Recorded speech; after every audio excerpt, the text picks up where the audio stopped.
Les rendez-vous du Mondial du bâtiment, décryptage RE 2020, une émission animée par Nathalie Croiset.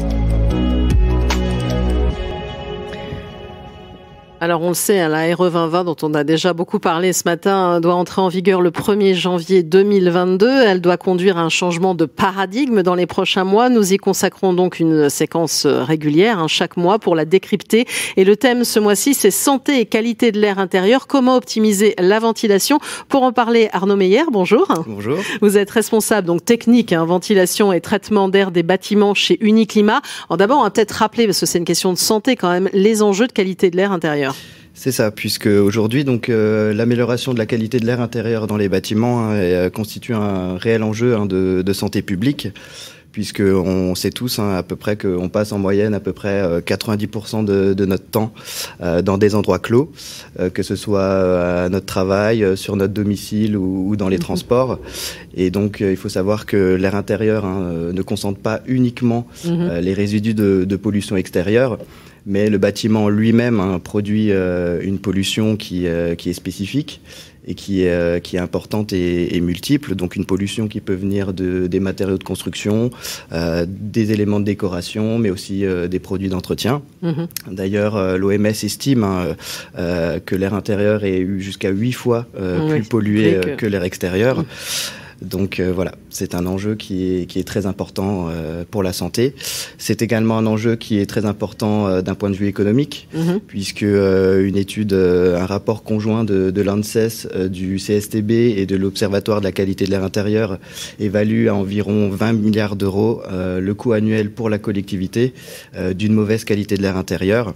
Donc ça comprend les frais médicaux, de la perte de performance au travail et les coûts directs donc liés à une mauvaise qualité de l'air intérieur. Aujourd'hui, on a des bâtiments qui sont de mieux en mieux isolés, qui sont de plus en plus étanches. Et donc le renouvellement d'air permanent et suffisant de l'air est devenu essentiel pour maintenir les concentrations de polluants à des niveaux ne présentant pas de danger pour notre santé. Voilà, des chiffres qui sont quand même 8 pour l'air intérieur qui est 8 fois plus pollué en fait que l'extérieur. Il faut quand même le souligner. Alors justement, parce qu'on en arrive progressivement à la réglementation, comment cette problématique a-t-elle été intégrée à la future réglementation RE 2020 ? Alors dans la future RE 2020, donc on observe pas de changement significatif en termes de dimensionnement. On est à peu près sur les mêmes données qu'on avait sur la RT 2012. Par contre, on note une avancée majeure, puisqu'elle était attendue depuis plusieurs années par les acteurs de la filière. Donc, à savoir l'institution d'une réception obligatoire, donc une obligation de vérification du bon fonctionnement des installations de ventilation à la réception pour les bâtiments résidentiels neufs dans un premier temps. Et donc les logements neufs vont donc faire l'objet d'un contrôle renforcé de leur système de ventilation. Et alors en quoi cette décision, ça constitue une avancée majeure pour la qualité sanitaire des bâtiments ? Alors, je pense qu'il est plus à démontrer que le bon fonctionnement d'une installation de ventilation mécanique participe, est un des garants, on va dire, de la qualité sanitaire d'un bâtiment. Malheureusement, depuis à peu près plus de 30 ans, on observe un taux de non-conformité sur les installations de ventilation qui est assez alarmant, puisque on estime que une installation sur deux est non conforme sur ces 30 dernières années. Et en 2018, c'était encore 75%, donc 3/4 des bâtiments neufs qui présentaient une non-conformité à la réception.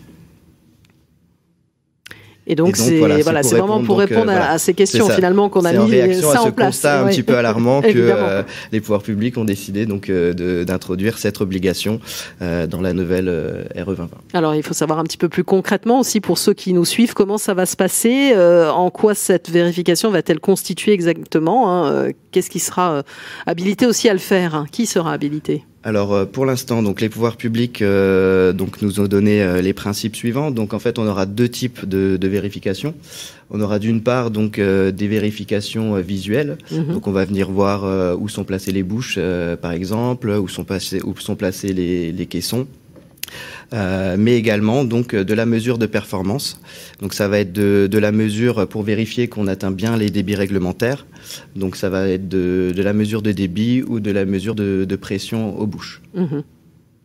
Et donc, on est en train de travailler, en train de finaliser, donc avec un groupe de travail restreint et dédié, le protocole de vérification. Alors là-dessus, pas de surprise, c'est un protocole qui est bien connu des professionnels, puisqu'il s'agit du protocole Promévent résidentiel, qui avait été publié par le Club Ventilation notamment.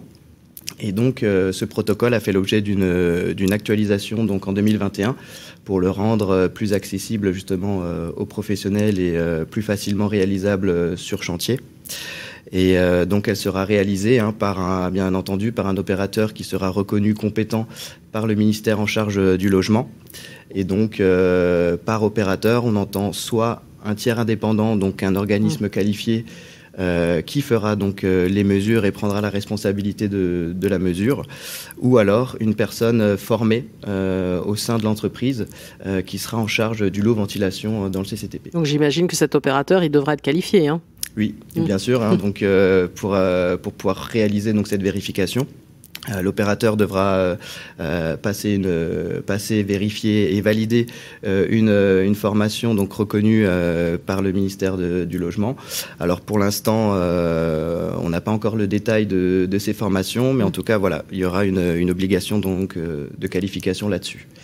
Et donc ensuite, cet opérateur va renseigner donc une base de données nationale qui va être créée, donc un observatoire ventilation, pour qu'on puisse suivre au plus près donc l'évolution de cette non-conformité, les points qu'il y a encore à travailler, et du coup mettre en place des politiques de prévention ou alors des politiques pour améliorer du coup ce taux de non-conformité. Et donc vous, chez Uniclimat, vous êtes plutôt satisfait des modalités pratiques de la mise en œuvre de cette disposition ?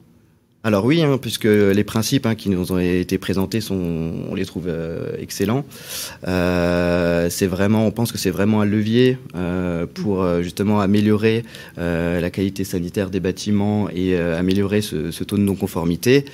Cependant, en fait, on reste pour l'instant encore un petit peu sur notre faim, je dirais, puisqu'il n'est pas prévu pour le moment d'exiger la correction de ces non-conformités. Donc, ce qui nous paraît un petit peu contradictoire avec le but à atteindre, puisque le but c'est de garantir pour tout logement neuf une installation de ventilation mécanisée qui fonctionne correctement. Et donc on a bon espoir que ces exigences se renforcent dans le futur, sachant que ça peut derrière entraîner des problèmes de responsabilité, et notamment si on livre un bâtiment aujourd'hui qui est non conforme, qu'est-ce qu'il en est d'un point de vue juridique. Et alors pour la continuité, il y aura une vérification, et alors après il y aura quoi, une attestation qui sera délivrée pour mieux comprendre ? Oui, tout à fait. Donc il y aura une attestation qui sera délivrée.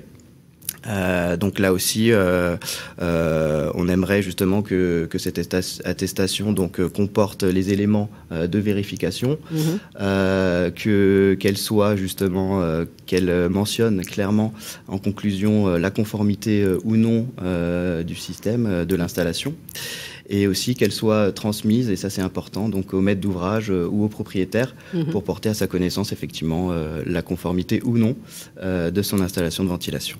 Voilà. Et donc après, ça va être transmis au maître d'ouvrage, au propriétaire, etc. Enfin, il y a vraiment une exigence de transparence dans cette loi. C'est ça. Il y a vraiment une exigence de transparence. Donc, on attend encore des confirmations des pouvoirs publics. Après, un autre point, c'est que a priori, donc cette vérification ne concernerait pas l'ensemble des systèmes de ventilation. Pour l'instant, seule la ventilation simple flux par extraction et le double flux sont concernés. Donc, ce qui est un petit peu un traitement, ce qu'on considère un petit peu comme un traitement inégal, et qui peut entraîner des distorsions de marché et une inéquité de traitement des différents systèmes. On pense vraiment que tous les systèmes qui peuvent être installés dans un bâtiment doivent faire l'objet de cette obligation de vérification. Et enfin, Arnaud Meyer, est-ce qu'on peut se dire que la crise qu'on traverse, elle a aidé justement à la prise de conscience de ces enjeux de santé dans le bâtiment et évidemment l'importance de la ventilation, parce que là, on n'arrête pas de dire aussi qu'il faut ouvrir les fenêtres. C'est vrai. Eh bien évidemment, la crise engendrée par le Covid-19, elle nous a fait, je pense tous, vraiment prendre conscience à quel point notre santé est directement liée à la qualité de l'environnement qui nous entoure. Je pense qu'elle changera profondément la vision qu'on a du rôle d'un bâtiment dans le futur. et qu'il s'agisse de la construction neuve d'ailleurs ou de la rénovation, puisque pour l'instant ça s'applique sur la construction neuve, mais je rappelle que c'est 1% du parc, oui, donc voilà, on dit commence beaucoup à ce matin, la question, mais tout doucement on va dire. Mais par contre, voilà, sur le terrain, on constate une réelle prise en compte de ces enjeux, une réelle prise de conscience, que ce soit des usagers, mais aussi des pouvoirs publics. Prise de conscience donc qui s'est traduite notamment par un label auquel Uniclimat va contribuer, donc un label RE 2020 qui va suivre la réglementation.